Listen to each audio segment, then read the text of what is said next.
الحمد لله رب العالمين والعاقبة للمتقين ولا عدوان إلا على الظالمين وأشهد أن لا إله إلا الله وحده لا شريك له ولي الصالحين وأشهد أن محمدا عبده ورسوله رسول رب العالمين اللهم صل وسلم وبارك عليه وعلى آله وأصحابه أجمعين. Je pense qu'il y a un micro qui fait du bruit là. Donc, avant de commencer, Inch'Allah, on vous demande de ne pas enclencher vos micros pour éviter les interférences.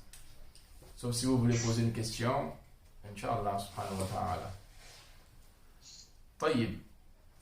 Donc, Inch'Allah, avant de continuer sur les maratib al-hidayah que nous avions débuté dans la dernière séance que nous avons eue ensemble, de Madarij al-Salikin, nous allons d'abord parler un peu du bilan de chacun, par chacun, du mois béni de Ramadan. Ça, c'est aussi dans la même ligne que le Madarij al-Salikin qui fait appel à notre intérieur et à notre réforme personnelle. Donc c'est un livre dont on a déjà expliqué en introduction les objectifs de ce livre. Donc la première des choses, avant de continuer, Inch'Allah, nous allons parler un peu de ça. La première leçon à retenir, c'est que tout ce que Allah Azza wa Jal nous accorde dans ce monde a une fin. C'est éphémère. Et ce qui est auprès d'Allah Azza wa Jal, c'est ce qui est éternel. Nous avons vécu le mois de Ramadan. Au début, tout le monde, alhamdulillah, parmi les musulmans à travers le monde entier, ont accueilli ce mois avec beaucoup de joie, beaucoup de ferveur. Falillahi alhamd. Mais cela nous rappelle un verset coranique dans lequel Allah Azza wa Jal dit وَمَا أُوتِيتُم مِّن شَيْءٍ فَمَتَاعُ الْحَيَاةِ الدُّنْيَا وَزِينَتُهَا وَمَا عِندَ اللَّهِ خَيْرٌ وَأَبْقَى أَفَلَا تَعْقِلُونَ. وَمَا أُوتِيتُم مِّن شَيْءٍ, tout ce que nous vous avons donné, فَمَتَاعُ الْحَيَاةِ الدُّنْيَا, ce n'est que jouissance éphémère de la vie présente, wazinatuha, et la parure de ce monde, wama indallahi, tandis que ce qui est auprès d'Allah, khayrun wa abqa, c'est meilleur et c'est plus durable. Et à la fin, Allah nous pose cette question-là, afala ta'qilun, ne réfléchissez-vous pas? Donc Allah nous a accordé le mois de Ramadan. On a vécu 30 jours cette année de Ramadan. Ramadan, il est parti. Donc ça doit nous rappeler que nous aussi, comme nous sommes arrivés, comme nous allons vivre, nous allons aussi partir. Un poète, il dit, et c'est dans le livre même de Safinatul Bulara que nous enseignons ici, il dit وَمَا الْمَرْءُ إِلَّا كَالْهِلَالِ وَضَوْئِهِ, que l'être humain en vérité est semblable au croissant lunaire et à sa lumière. Yuwafi tamam ash-shahri thumma yaghibu, ou tawafa tamam ash-shahri thumma yaghibu. Il passe le mois et ensuite il disparaît. Donc l'auteur a comparé l'être humain au mois lunaire. Et vous savez que le mois il commence d'abord par ce qu'on appelle hilal. Hilal, c'est le croissant lunaire. Ensuite, il devient Qamar, une lune, Badr, la pleine lune, et après, il regresse.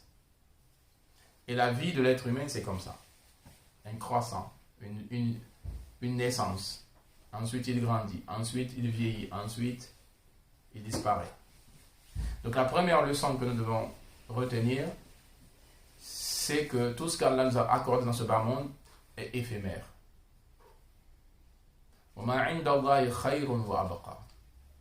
Ce que Allah a est ce qui est meilleur et durable. Afala ta'qiloun, ne réfléchissez-vous pas. Ça, c'est la première leçon à retenir. Deuxième leçon. L'imam Al-Hassan Al-Basri, ce grand tabi'i al-Jalil, a dit Inna Allah ja'ala Ramadana midmar al-sabaq. فتقدم قوم ففازوا وتأخر آخرون فخابوا وخسروا. Que Allah Azza wa Jal a fait du mois de Ramadan un midmar, un terrain de course.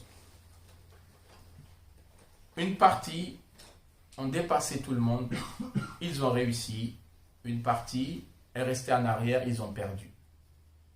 Il y a certaines personnes qui pensent que en vivant le mois de Ramadan, soit on gagne, on a des hasanat, soit si on ne fait pas trop d'efforts, on sort kiff, pareil qu'on est rentré. Non, soit tu es gagnant, soit tu es perdant. Il n'y a pas kiff, pareil, non. Tu sors meilleur ou tu sors perdant. Donc, un groupe, ils ont dépassé tout le monde, ils ont réussi. Un groupe, ils sont restés en arrière, ils ont perdu. Donc, la première question que chacun de nous doit se poser, dans quel groupe suis-je? Voilà. Dans quel groupe suis-je par rapport au mois de Ramadan? Parce que les noms des groupes, c'est facile, moi, ceci, moi, cela, c'est pas de ça que je parle. Toi qui as vécu le mois de Ramadan, où te classeras-tu? Parmi ceux qui ont dévancé tout le monde pendant ce mois béni, qui ont réussi, ou parmi ceux qui sont restés en arrière? Et cette réponse, elle est en toi. Vous savez, le secret de la réforme personnelle, c'est de se poser les vraies questions. Pas poser aux autres, c'est facile de poser la question, toi, pourquoi, toi, c'est facile, ça c'est... Pointer une arme sur une personne, qu'Allah nous en préserve, c'est très facile. Mais la pointer sur soi-même, c'est très difficile. Et c'est celui qui réussit à faire son auto-bilan qui réussira auprès d'Allah Azza wa Jalla. C'est pour cela, Omar radiyallahu anhu a cette maqoula mashhoura très connue, Hasibu anfusakum qabla an tuhasabu wa zinu a'malakum qabla an tuzana lakum. Demandez-vous des comptes à vous-même avant qu'on ne vous les demande dans la tombe et dans l'au-delà.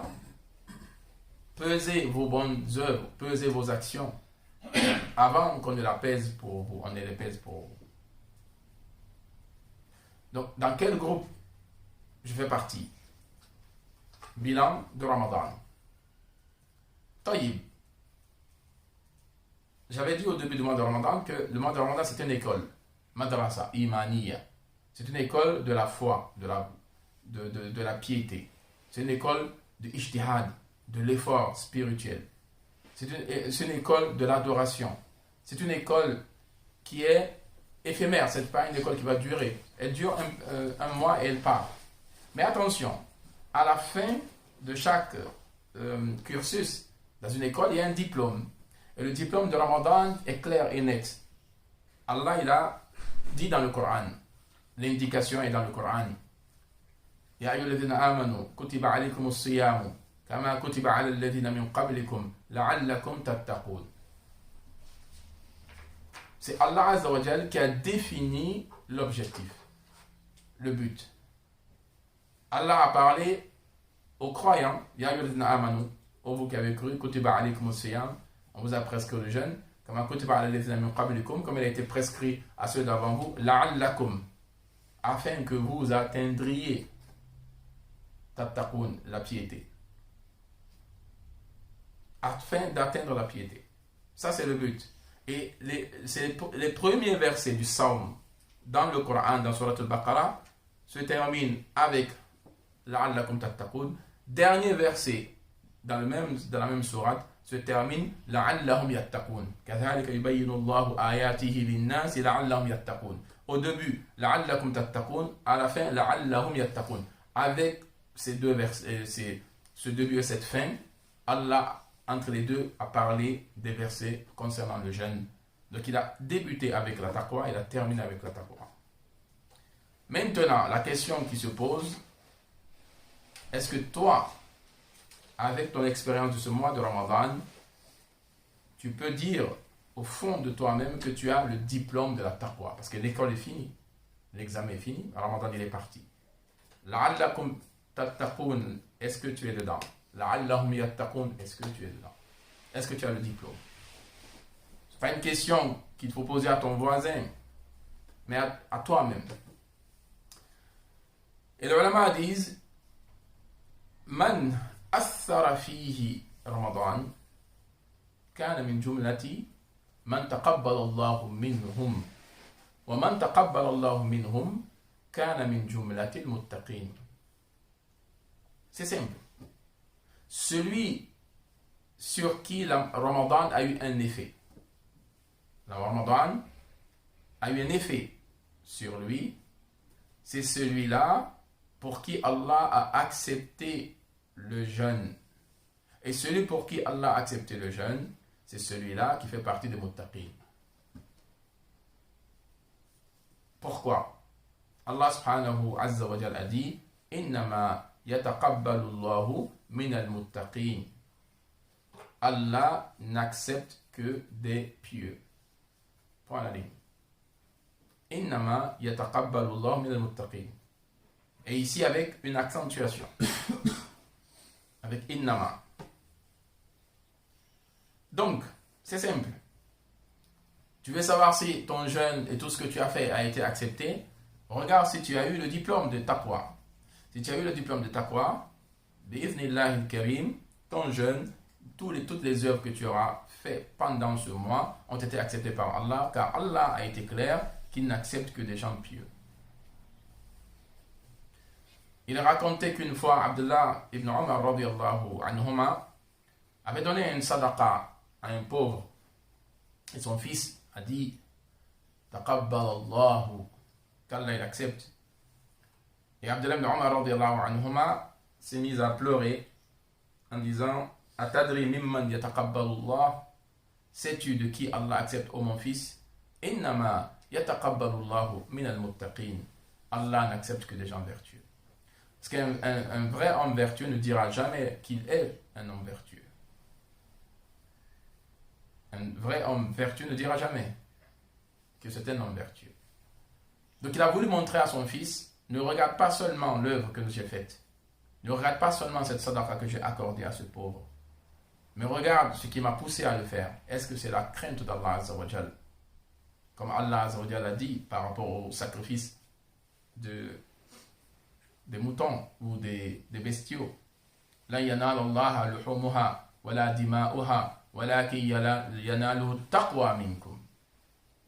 Donc ni la viande de ces animaux que vous sacrifiez pour Allah, ni le sang n'atteignent Allah. Ce qui arrivera chez Allah Azza wa Jal, c'est la taqwa avec laquelle vous l'avez fait. C'est ce qui est à l'intérieur de vous. Et c'est ce que le Nabi sallallahu alayhi wa sallam dit at-taqwa ha-huna, at-taqwa ha-huna. La taqwa se trouve ici en wa yushiru ila sadrihi, et il faisait une indication sur sa poitrine bénie. Sallallahu alayhi wa sallam. Donc, l'objectif de cette introduction, c'est une prise de conscience de chacun de nous. Combien de Ramadan aujourd'hui? Chacun fait son bilan. Celui qui, ça fait 10 ans, il jeûne, ça fait 20 ans, ça fait 30 ans, il jeûne. Imagine-toi, tous les ans, tu as jeûné le mois de Ramadan. Et quelle est ta situation, toi, par rapport à la taqwa? Donc c'est à toi de mettre le curseur de ta vie. Où suis-je par rapport à ça? Où suis-je? Qu'Allah Azza wa Jal facilite. Ça c'est numéro 1. Et cette réponse est là en chacun de nous. Moi je ne vous demande pas, je répète encore une deuxième fois, je ne vous demande pas de poser la question à votre voisin, ni même à votre épouse, ni à vos enfants, ni à qui que ce soit. Posez vous-même la question. Moi, Fulan, Ibn Fulan, depuis que je jeûne, est-ce que j'ai atteint cet objectif qui a été mentionné dans le Coran? Khalas. Et tu verras, la réponse est en toi. Deuxièmement, les ulama disent, le signe aussi qu'une bonne œuvre a été acceptée, من عمل طاعة من الطاعات فعلامة قبولها أن يصلها بطاعة أخرى. Le signe qu'une une bonne œuvre a été acceptée est de la faire suivre par une autre bonne œuvre. Donc là, on a jeûné le mois de Ramadan. Faire suivre le mois de Ramadan par de bonnes œuvres sont des signes que le mois de Ramadan a été accepté. Ensuite,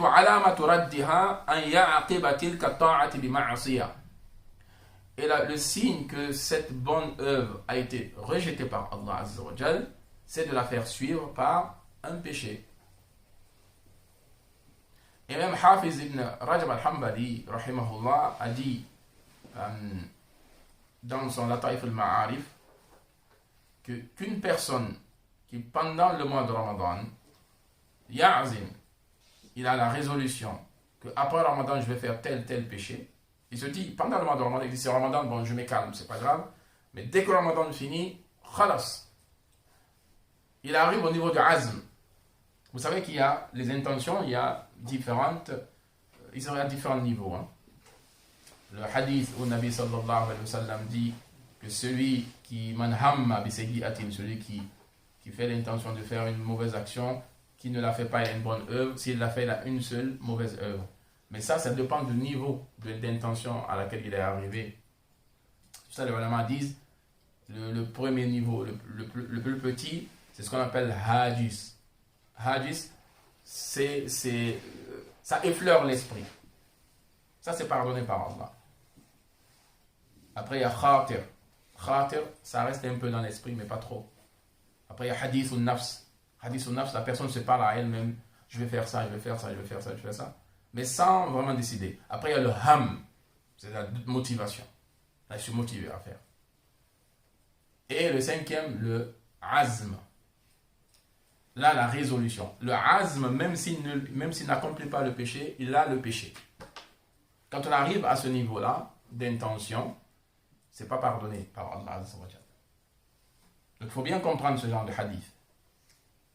Donc, celui qui fait l'intention de faire un péché, ça dépend à quel niveau il est arrivé dans son intention. Si ça n'effleure que son esprit, s'il ne se parle qu'à lui-même à l'intérieur, mais il n'est pas résolu à le faire.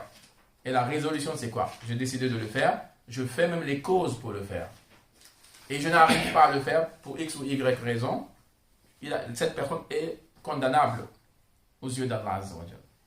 Et donc, Ibn Rajab al-Hanbali dit, il y a certains ulama qui disent, celui qui arrive au azm pendant le mois de Ramadan, il a la résolution ferme qu'après le mois de Ramadan, il va aller désobéir à Allah Azza wa Jalla. Il dit, فَصِيَامُهُ مَرْدُودٌ وَهُوَ عَنْ بَابِ الرَّحْمَةِ عَنْهُ مَسْدُودٌ. Que cette personne-là, son siyam, son jeûne, il est rejeté par Allah Azza wa Jalla, et lui, et la miséricorde d'Allah lui est fermée aussi. Donc le signe que la bonne œuvre a été acceptée, c'est de la faire suivre par la bonne œuvre. Ça, les ulama disent al-hasanatu tad'u ila al-hasana wa sayyi'atu tad'u ila sayyi'ati. La bonne œuvre appelle vers la bonne œuvre, à la bonne œuvre, et la mauvaise œuvre appelle à la mauvaise œuvre. Lil hasanati akhawat wa li sayyi'ati akhawat. Les bonnes œuvres ont leurs sœurs et les mauvaises œuvres aussi ont leurs sœurs. Donc ça c'est deux. Troisième, les ulama disent Ma ahsan al-hasanata ba'da sayyi'ati. Il n'y a pas plus beau que de faire suivre la mauvaise œuvre par une bonne œuvre. Faire suivre la mauvaise œuvre par une bonne œuvre. Tu as fauté, tu as péché, et tu l'as fait suivre par une bonne œuvre. Et ça, c'est le Coran qui le dit. Ce compagnon-là qui est venu voir le prophète sallallahu alayhi wa sallam, qui a dit qu'il avait embrassé une femme. Donc l'histoire, vous savez, le Coran, pour les versets coraniques, il y a sababul nuzul, les circonstances de révélation. Pour les hadiths, il y a sababul wurud, l'histoire de ce hadith. Donc l'histoire de ce hadith, ce compagnon est allé prendre des dates chez une dame au temps de Nabi sallallahu alayhi wa sallam, et le mari, il était absent. Donc, en achetant, voilà, Shaitan a fait ce qu'il a fait, donc il a embrassé cette femme. Et quand il est venu voir le prophète sallallahu alayhi wa sallam, il lui a avoué cela. Ce prophète sallallahu alayhi wa sallam, c'est le père de cette umma, c'est le prophète de cette umma, c'est l'éducateur aussi de cette umma. Et un éducateur est là pour aider les personnes à se reformer, pas à les condamner et à les enterrer. Donc l'éducateur, l'un des problèmes de notre zaman ici, c'est quoi? C'est al-qudwatul hasana. On n'a pas de modèle, de bon modèle. C'est soit des éducateurs qui sont là pour casser les gens, donc ça fait fuir plutôt plus qu'autre chose. Mais Nabi sallallahu alayhi wa sallam, regardez comment il a fait avec ce compagnon. Le compagnon est venu le voir, il lui a dit cela, Nabi sallallahu alayhi wa sallam directement ne l'a pas condamné. Et pourtant il sait que ce qu'il a fait c'était pas bien. Il a dit, oh Nabi, purifie-moi. Parce que pour lui il a fait une énormité. Le prophète sallallahu alayhi wa sallam dit, pour le moment je ne peux rien, il faut que j'attends l'ordre d'Allah azza wa jalla. Jusqu'à ce qu'Allah a fait révéler ce verset-là, d'accomplir la prière aux extrémités du jour et de la nuit. Et Allah dit, innal hasanati yudhibna sayyi'at. Que les bonnes œuvres effacent les mauvaises œuvres. Et Nabi sallallahu alayhi wa sallam dit, as-tu prié avec nous? Tout à l'heure, il a dit oui. Il a dit, ben c'est fini, khalas. Et il a dit, est-ce que c'est que pour moi? Il a dit, non, c'est pour toute la umma. Donc les ulama disent, il n'y a pas meilleur que de faire suivre la mauvaise œuvre par la bonne œuvre. Pourquoi? Parce qu'elle va l'effacer. Et ils disent aussi, wa ahsanu minha, et ce qui est meilleur que cela, c'est al-hasanatu ba'da al-hasanati. Meilleur que de faire suivre la mauvaise œuvre par la bonne œuvre est de faire suivre la bonne œuvre par la bonne œuvre. Déjà, si tu fais suivre la mauvaise œuvre par la bonne œuvre, elle l'efface. Imagine-toi quand tu fais suivre la bonne œuvre par la bonne œuvre. Ce qui veut dire, après Ramadan, pendant Ramadan, tu as accompli beaucoup de bonnes œuvres. Prière de nuit, jeûner la journée, donner le iftar aux gens, sadaqa, masha'Allah. Combien de khayr ont été faits par les musulmans pendant le mois de Ramadan? Donc, que tu fasses suivre ça par une bonne œuvre, encore meilleur. Ensuite, ils disent, wama aqbaha sayyi'ata ba'da al-hasanati. Il n'y a pas plus mauvais que le fait de faire suivre une bonne œuvre par une mauvaise œuvre. Faire suivre une bonne œuvre par une mauvaise œuvre. Ça, c'est mauvais. Et ils disent, pourquoi? Car si tu fais suivre une mauvaise œuvre par une bonne œuvre, et tu fais suivre une bonne œuvre par une mauvaise, elle va faire la même chose, elle va la détruire. La mauvaise œuvre va détruire la bonne œuvre. C'est ce que les ulama de fiqh, il y a une discussion entre les ulama de fiqh, ce qu'on appelle mafhum al-mukhalif, le sens contraire. Quand Allah dit innal hasanati yudhibna sayyi'at, que les bonnes œuvres effacent les mauvaises œuvres, est-ce qu'on peut comprendre le contraire? Certains ulama disent oui, ça existe, c'est une qaïda, c'est une règle, mafhum al-mukhalif, le sens contraire. D'autres disent non, pas dans le Coran, mais dans d'autres choses. Ça, c'est au niveau du fiqh, c'est un autre sujet. Mais l'essentiel, les ulama disent, ce qui est plus mauvais, c'est de faire suivre la bonne œuvre par une mauvaise œuvre. Et elle va faire la même chose. Elle va l'effacer. Elle va la détruire. Donc, un mois de salat, qiyam al-layl, un mois de siyam al-nahar, combien d'efforts, hein? Souvent il fait chaud, souvent les journées sont longues, surtout ici en Angleterre. Les journées sont souvent longues pendant le jeûne et tout ça. Et après, tu l'as fait suivre, malheureusement, de mauvaises œuvres. Ensuite, ils disent Zambun wahidun ba'da tawbati aqbahu min sab'ina zamban qablaha. Et la plupart des gens, je pense avant Ramadan, ils font tawba, demandent pardon à Allah pour les manquements, pour les péchés, pour ceci et cela, hein, pour tout ce que ces personnes-là ont pu faire de mal. Il faut savoir que il y a deux voies pour être aimé par Allah. En résumé, hein, je veux résumer. Une déduction. Il y a la voie de la taqwa et il y a la voie de la tawba.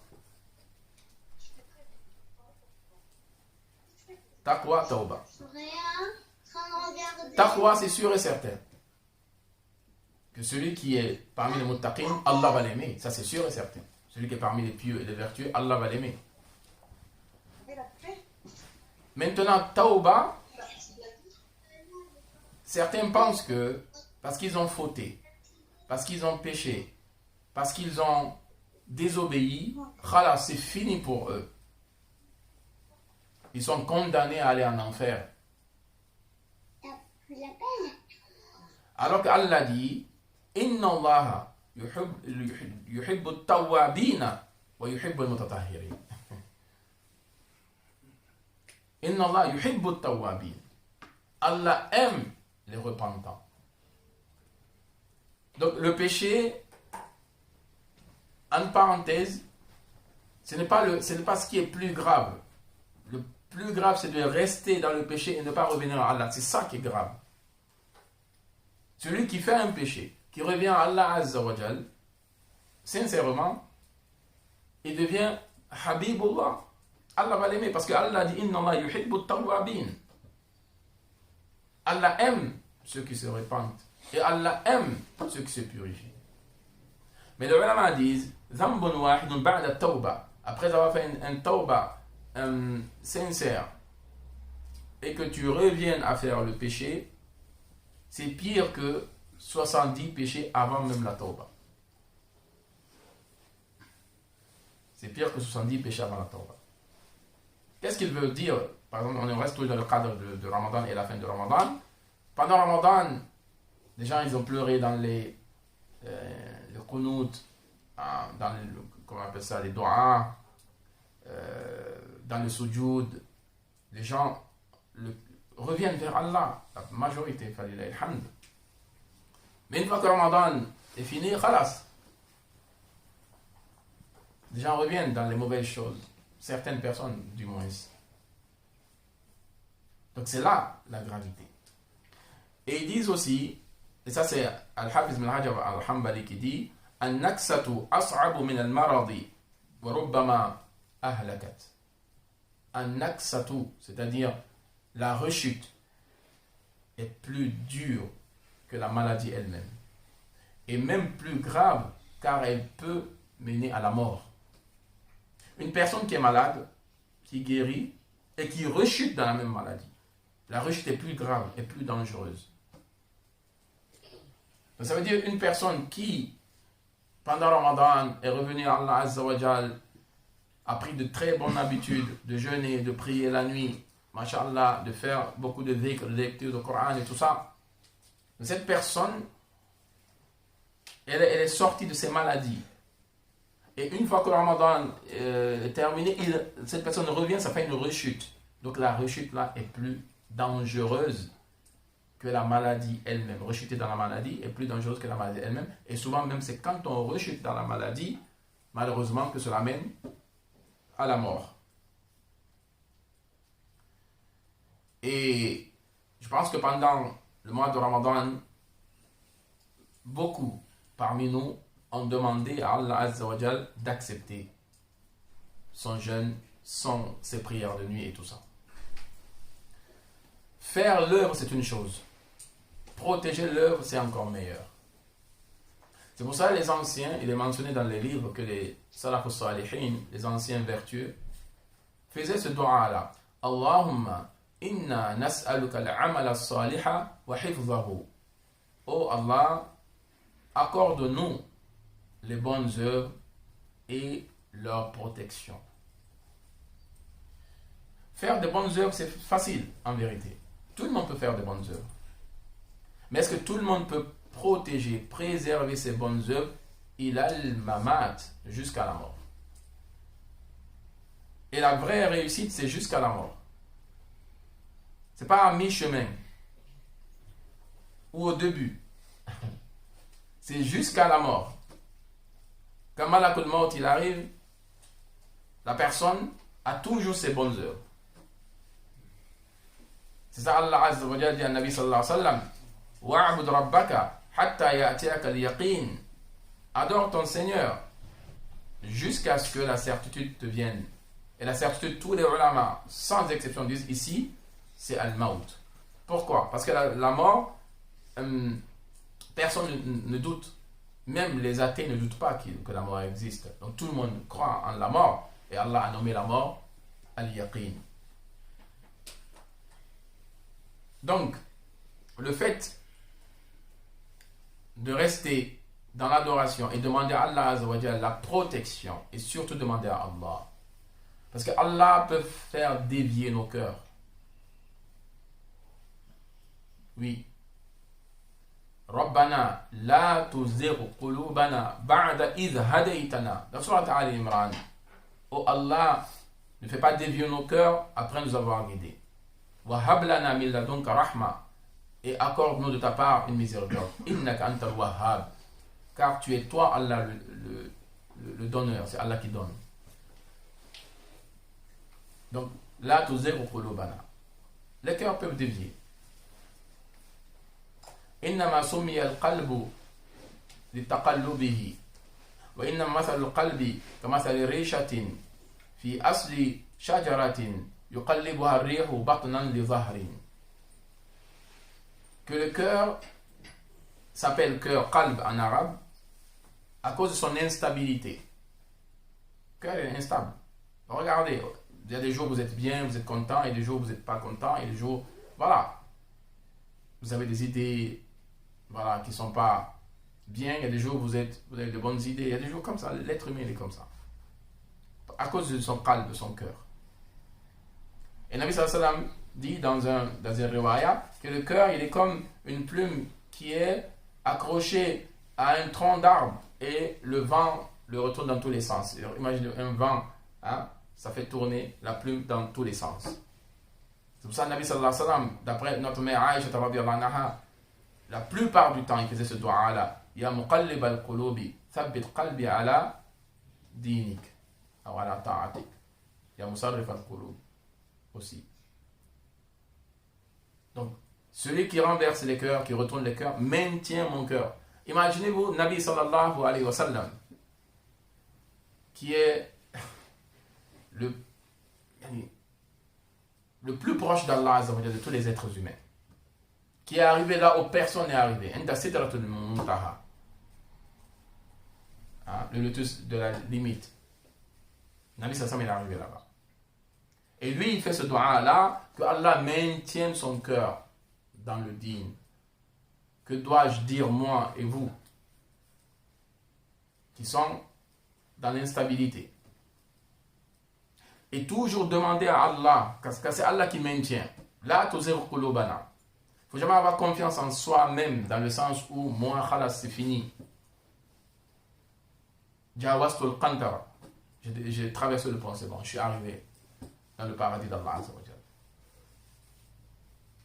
L'imam Ahmed bin Hanbal l'a mentionné dans sa tarjama que quand il était à l'article de la mort, ses enfants étaient autour de lui et ils étaient en train de faire le talqin, la ilaha illallah, la ilaha illallah, pour que quand une personne est mourante, on lui fait le talqin sans lui dire de dire la ilaha illallah, parce que s'il dit non, c'est grave, c'est comme s'il refusait.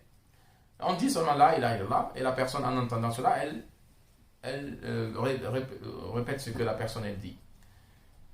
Donc lui il disait la ba'du, la ba'du. Ses enfants n'avaient pas compris. Et quand il a retrouvé ses esprits, le diable, Iblis, il disait ha najauta, tu as réussi, yani, tu t'as été sauvé de moi. Il a dit la ba'du, la ba'du. Tant que j'ai pas mon âme n'a pas quitté mon corps, je ne suis pas sauvé. Et qui est cette personne-là? L'imam Ahmed bin Hanbal. Et une fois, ils ont dit à Imam Ahmed bin Hanbal, rahimahullah, Jazakallahu anil islami khayra. Il a baissé la tête, il a dit, Bal, jazallahu l'islam anni khayra. Voici les grands hommes. Les gens le remercient. Oh Ahmed, qu'Allah te récompense pour ce que tu as fait pour l'islam. Il a dit non. Qu'Allah récompense l'islam pour ce que l'islam a fait de moi. Vous voyez, quand le cœur il est imbibé de taqwa, de vrai amour d'Allah Azza wa Jal, on ne voit plus ses bonnes œuvres. On ne voit que ses péchés. Pas les péchés des gens, ses péchés soi-même. Mais quand le cœur il est imbibé de l'amour, de la renommée, l'amour de ce bas monde et autre chose, on voit le contraire. On voit que ses bonnes œuvres. Et on ne voit pas ses péchés. Ça Allah Azza wa Jal dit Ya ayyuhalladhina amanu la tubtilu sadaqatikum bil manni wal adha. Ô vous qui avez cru, ne rendez pas vain vos sadaqat bil manni wal adha. Al-man, c'est le fait de rappeler à la personne.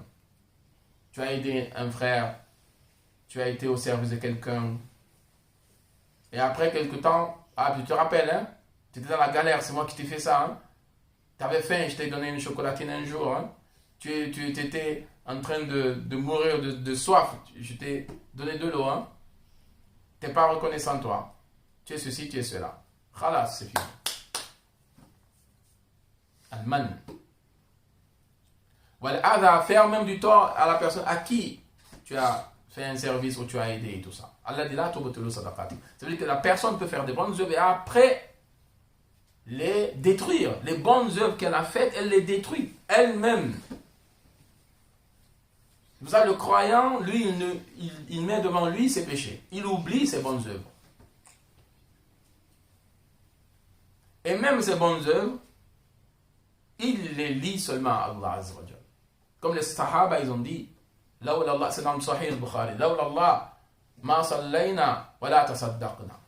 Lawla Allah. N'eût été Allah Azza wa Jal, même la prière, on n'aurait pas fait. Même les sadaqas, on n'aurait pas donné. Ça veut dire que c'est par Allah que nous arrivons à prier. C'est par Allah que nous arrivons à faire toutes ces bonnes œuvres.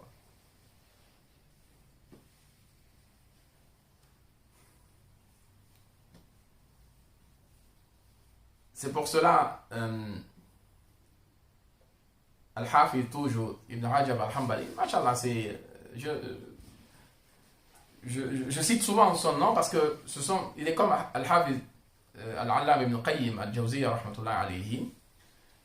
Ils ont beaucoup de spiritualité dans leurs écrits. Et leurs écrits parlent beaucoup au cœur. Surtout dans notre zaman aujourd'hui là, notre époque, très mauvaise époque, où les cœurs sont même malades, même c'est gentil quoi. Les cœurs sont dans les comas, les cœurs sont dans un état catastrophique. Donc on a besoin de ces livres-là, de lire ces genres de livres, qui vont donner vie par la grâce d'Allah à nos cœurs, qui vont donner un remède à ces maladies qui sont enfouies en nous, et souvent des années et des années. On prie avec, on jeûne avec, on lit le Coran avec. C'est ça, les ulama disent Rubba qari'il Qur'an wal Qur'an yal'anuhu. Quelqu'un il lit le Coran mais il se maudit lui-même. Allah dit dans le Coran La'natullah al-kadhibin. Et lui il ment comme il respire. Et il continue de lire le Coran et il se maudit lui-même. Aujourd'hui, souvent on critique certaines personnes, c'est-à-dire pour le mal qu'ils font à des musulmans par exemple, en Palestine et tout ça. Mais on a les mêmes attributs que ces personnes-là. C'est la jalousie. Il y a des gens qui ont plein de jalousie. Et qui disent, ah, regarde les autres, ils sont injustes envers les musulmans, regarde ce qu'ils font, regarde ce qu'ils font. Alors qu'il a la même maladie qu'eux.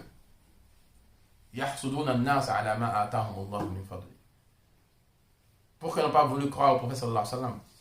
Parce qu'il est venu parmi les Arabes. C'est tout. Ils ont jalousé. Et toi aussi, tu as la même jalousie dans ton cœur et tu veux défendre les musulmans. Et tu as la même maladie que ces gens-là. Tu jalouses tes frères. Tu n'aimes pas le khayr pour eux. Donc vous voyez, ce zaman, c'est un zaman, comme l'imam Shafi'i, rahimahullah, a dit, de façon, masha'Allah, magnifique, il dit, Na'ibu zamanana, wa l'a'ibu fina, wa ma li zamanina aibun siwana, wa nahju dha zamani, wa law nataqa zamanu lana hajana.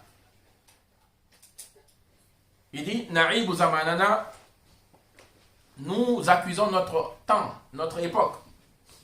On dit, oh, c'est 2022, les choses ont changé, les choses sont... L'imam al-Shafi'i dit, nous accusons notre époque. Mais en vérité, le défaut, il est à nous. Le défaut, il n'est pas dans le temps ou dans l'époque.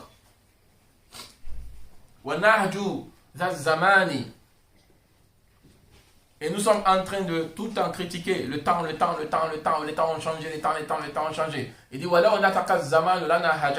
si le temps pouvait parler, c'est nous qui l'aurions accusé. Il dit, on n'a jamais vu un loup manger d'un autre loup ou dévorer un autre loup. Alors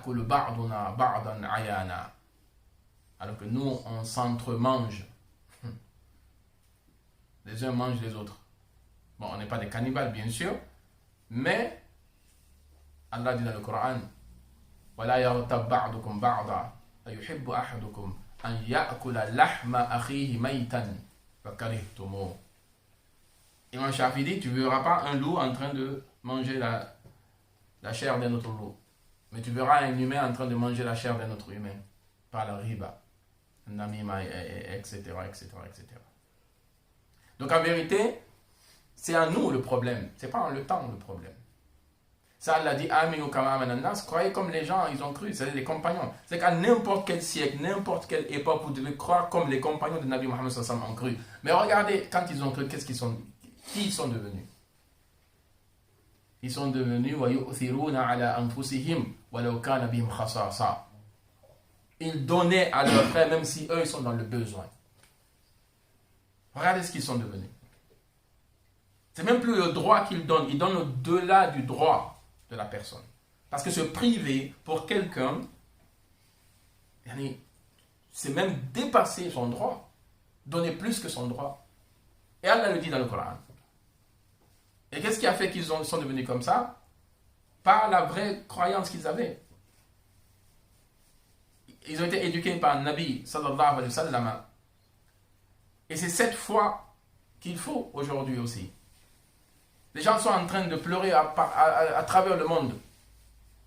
Oui, les musulmans, on est à genoux partout. Et c'est vrai, on est à genoux partout dans le monde. Même dans les pays musulmans, les musulmans sont à genoux.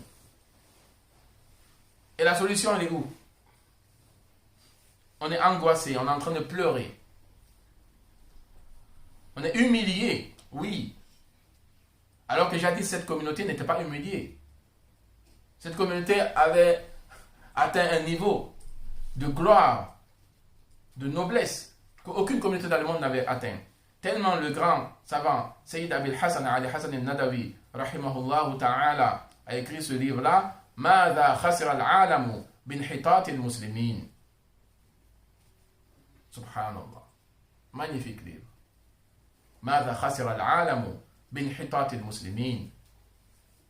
Qu'est-ce que le monde a perdu par la décadence des musulmans? Subhanallah. Il a écrit un autre livre, Mada idha habba rihul iman. Qu'est-ce qui adviendra lorsque le vent de la foi va souffler? Sayyid Abil Hassan al-Nadawi, rahimahullah. C'est ainsi, Allah dit dans le Coran, Wala tahinu, wala tahzanu, wa antumul a'launa. Une condition, in kuntum mu'minin, si vous êtes croyants. C'est le Coran. Wala tahinu. Ne soyez pas faibles. Wala tahzanu, ne soyez pas angoissés, anxieux. Wa antumul a'launa, vous êtes les plus hauts. Vous qui, Ummah Muhammadiyya, vous êtes les plus hauts. Vous n'êtes pas à genoux, vous êtes les plus hauts. In kuntum mu'minin. La condition, c'est ça. Si vous êtes croyant. Si vous êtes croyant. Donc Allah dit, vous êtes le plus haut. Et aujourd'hui, on est à genoux. Vous êtes les plus hauts. Aujourd'hui, on est humilié. Vous êtes les plus hauts. Aujourd'hui, on est angoissé, on pleure de partout. Alors que le Coran dit, vous êtes les plus hauts. وَكَانَ حَقًّا عَلَيْنَا نَصْرُ الْمُؤْمِنِينَ. Donc le problème, il est où? Il est en nous. Le problème, il n'est pas en les autres. Parce que c'est facile de pointer les autres du doigt. Wallahi, c'est facile. Le problème, il est en nous. Ça, Allah dit, Inna Allah la yughayyiru ma biqawmin hatta yughayyiru ma bi anfusihim. Allah ne changera pas l'état d'un peuple, la situation d'un peuple, tant qu'ils ne changeront pas ce qui est en eux-mêmes, chacun. Vous savez, si vous prenez une lampe, vous la posez là, vous prenez une deuxième lampe, une troisième lampe, une quatrième lampe, la lumière va augmenter et toutes les lumières vont s'entrecroiser, on ne pourra même plus distinguer les lumières. Si chacun se reforme, imaginez-vous la lumière que ça va faire dans le monde entier.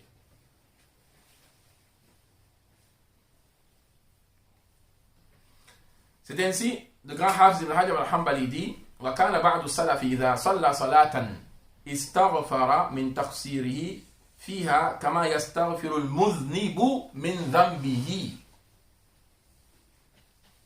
Que parmi les anciens, il y avait certains, quand ils avaient accompli la prière, imaginez-vous, la prière, salat, il fait istighfar, il demande pardon à Allah pour le manquement qu'il a eu dans sa prière, comme un pécheur demande pardon pour son péché. Subhanallah. Comme un pécheur demande pardon pour son péché. Lui, il vient de faire une bonne action, il vient de faire la salat, et il demande pardon à Allah, istighfar, avec une telle concentration, telle une personne qui vient de faire un péché, qui demande pardon pour son péché. Est-ce le cas chez nous aujourd'hui? Au contraire, quand on fait de bonnes actions, on se gonfle d'orgueil. Oui, Masha'Allah, c'est moi. Ça, Allah dit, la dernière fois je l'ai expliqué dans Iyaka na'budu. Allah a mis au pluriel à cause de ça. Pas Iyaka a'budu, même si tu pries seul, Iyaka na'budu. Il dit, je suis un parmi tes adorateurs. C'est dit, Iyaka a'budu. Innama ana al-abidu, c'est moi l'adorateur. Et ça, c'est de l'orgueil. Tu es qui, toi? Tu es un dharra fi alamillah. Tu es un petite fourmi, même plus petite qu'une fourmi, dans l'immense univers d'Allah. Tu es qui, toi? Tu n'es absolument rien. Tu es absolument rien. Tu dis, moi je suis le abid, moi je suis le alim, moi je suis le faqih. Tu es qui? Ubad, avant toi il y a eu. Ulama, avant toi il y a eu. Et toi tu es qui? Des gens qui ont passé toute une nuit dans le sujoud, il y a eu. Des gens qui ont jeûné des jours et des jours, il y a eu dans cette communauté. Des gens qui ont dépensé tout leur bien, il y a eu. Abu Bakr al-Siddiq, tu ne peux pas le dépasser. Omar, tu ne peux pas le dépasser. Ali, tu ne peux pas le dépasser. Othman, tu ne peux pas le dépasser, ces gens-là. Tu es qui, toi? Tu n'es absolument rien. Tu es un pauvre. Donc Allah, pour nous éduquer, il a mis au pluriel, Iyyaka na'budu. Mon adoration parmi des adorations. La modestie. Donc, il fait la bonne action, il demande pardon à Allah pour les manquements qu'il a fait dans cette bonne action, comme si un pécheur demandait pardon pour son péché.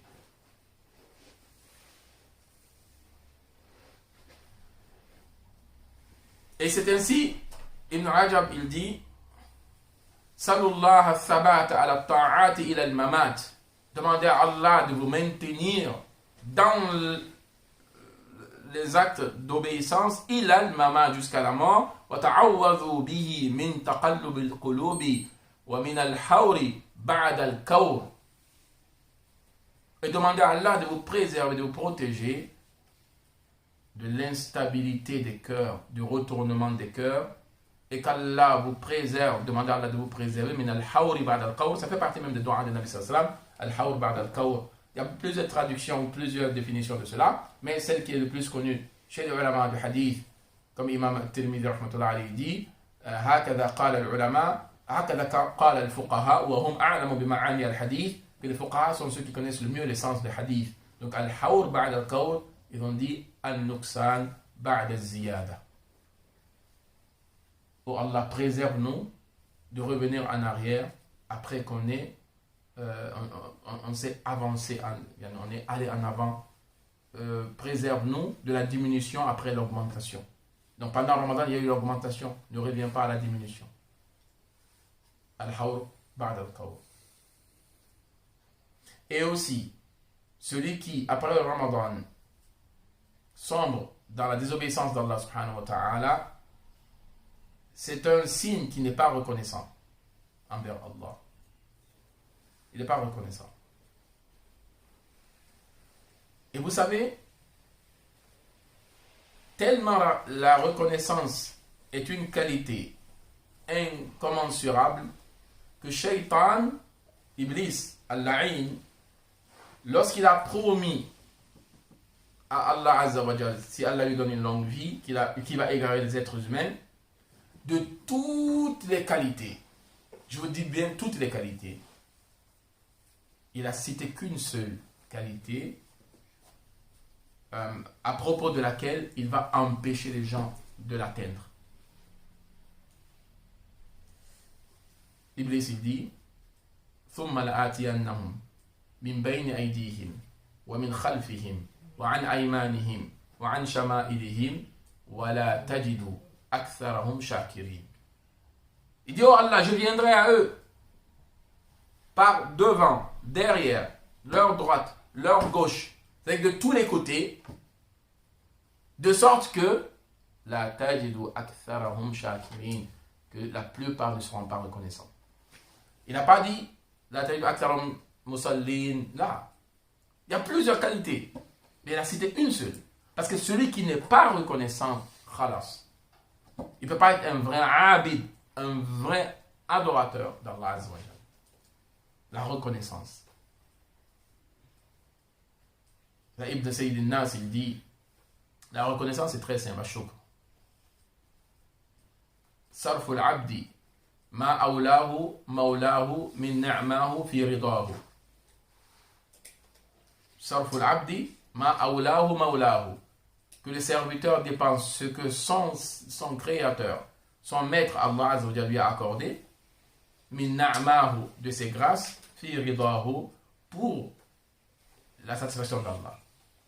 Tout ce qu'Allah t'a accordé, tu utilises cela, tu dépenses cela pour la satisfaction d'Allah. Ça, le shukr. Donc Allah t'a accordé le mois de Ramadan, c'est une grâce d'Allah. Et comment tu vas être reconnaissant envers Allah pour t'avoir accordé cette grâce? C'est de dépenser le reste de ton temps, le reste de ta vie, dans l'obéissance d'Allah pour atteindre la satisfaction d'Allah subhanahu wa ta'ala. Donc Shaitan veut tout faire pour que nous ne soyons pas reconnaissants. Et il a juré devant Allah Azza wa Jal que c'est ce qu'il va faire, qu'il va nous suivre de tous les côtés afin que nous ne soyons pas reconnaissants envers Allah subhanahu wa ta'ala. Regardez Al-Nabi al-Karim sallallahu alayhi wa sallam. Il prie la nuit jusqu'à ce que ses pieds bénis se crévassent ou se fendillent. Le hadith il est clair. Hatta tatafattara qadamah. Et son épouse Aïcha radhiyallahu anha, notre mère, elle a eu même pitié de Nabi sallallahu alayhi wa sallam. Ya Rasulullah, pourquoi tu fais ça? Tu pries jusqu'à ce que tes pieds se fendillent. Mais pourquoi? Alors qu'Allah t'a tout pardonné avant et après. Khalas, c'est fini. Nabi sallallahu alayhi wa sallam, une seule qualité l'a dit. Afala uhibbu an akuna abdan shakura. Khalas. Tout ça pour être un abd shakur, un serviteur reconnaissant envers Allah. La reconnaissance fait que le Nabi sallallahu alayhi wa sallam prie jusqu'à ce que ses pieds se fendillent. Que devrais-je faire moi et vous? Mais malheureusement, pendant le Ramadan, les gens veillent, les mosquées sont remplies. Dès que le Ramadan est fini, pour se réveiller même faire soub à l'heure, c'est tout un problème pour certains. Na'oudhu billah. Il est où cette reconnaissance? Pourquoi revenir en arrière? Allah dit dans le Coran, wala tartaddu ala adbarikum fatanqalibu khasirin. Ne revenez pas sur vos pas, sinon vous retourneriez perdant. C'est vous qui allez perdre. Donc vous priez la nuit, vous jeûnez le jour, beaucoup de sadaqa, beaucoup de bonnes œuvres, tout ça pendant le mois de Ramadan, vous êtes abstenu de, même du halal, vous êtes abstenu. Manger et boire, c'est halal, c'est pas haram. Mais tu as fait pour Allah, de l'aube jusqu'au coucher du soleil. Certains travaillent pendant le mois de Ramadan, donc avec la chaleur, avec le travail, avec la fatigue. Ils ne se sont pas cachés dans un coin, ah bah je vais boire un peu d'eau et je vais manger quelque chose. Non, non. Mais après le Ramadan, khalas. Pourquoi revenir aux mauvaises habitudes? Il est où la reconnaissance ici? Donc, pour terminer, Bishr al-Hafi, rahimahullah, c'était un homme vertueux et pieux qui a vécu au temps de l'imam Ahmed al-Hanbal. On lui a dit, Inna nasan yata'abbadun wa yajtahiduna fi Ramadan. Il y a des gens qui adorent beaucoup Allah Azza wa Jal et qui font beaucoup d'efforts pendant le mois de Ramadan. C'est en dehors du mois de Ramadan? Non, mais que dans le mois de Ramadan. Il a dit, Bi'sal qawmu. Ceux-là sont des mauvaises personnes. La ya'rifuna Allah illa fi Ramadan. Ou la ya'rifuna lillahi haqqan illa fi Ramadan. Ils ne connaissent Allah que pendant le Ramadan. Ils ne connaissent le droit d'Allah que pendant le Ramadan. Et ceux-là sont des mauvaises personnes. Innama as-salihu huwa alladhi yata'abbadu as-sanata kullaha. Le vertueux, c'est celui qui adore Allah Azza wa Jal toute l'année. Toute l'année et toute sa vie. Ce n'est pas seulement un mois et en dehors d'un autre mois. Il y a un autre savant, Shibli, à qui on a posé la question. À Sha'ban, Khayr am Rajab? Est-ce que entre Sha'ban et Rajab, quel est le mois, quel est le meilleur? Il a dit, La takun Sha'baniyan, kun Rabbaniyan. La takun Sha'baniyan, wala Ramadaniyan, kun Rabbaniyan. Ne sois pas un homme de Sha'ban, ni un homme de Ramadan, sois un homme d'Allah. Kun Rabbaniyan, sois un homme d'Allah. Et Allah, c'est tout le temps.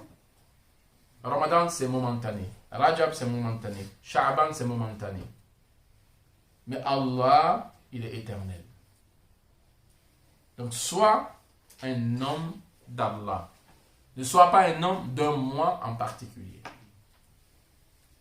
Ça ne veut pas dire que ces mois en particulier, il ne faut pas faire plus d'efforts. Non, en Ramadan, on fait plus d'efforts parce que c'est Ramadan. Ça, c'est bien. Mais ne sois pas focalisé que sur le mois. Mais sois focalisé sur le créateur de ce mois, le seigneur de ce mois, qui est Allah subhanahu azza wa jalla. Donc, qu'Allah azza wa jalla donne la compréhension, qu'Allah fasse de nous des musulmans sincères et pieux. Subhanahu wa bihamdik, ashhadu an la ilaha illa anta, astaghfiruka wa atubu ilayk. Assalamu alaikum wa rahmatullahi wa barakatuh.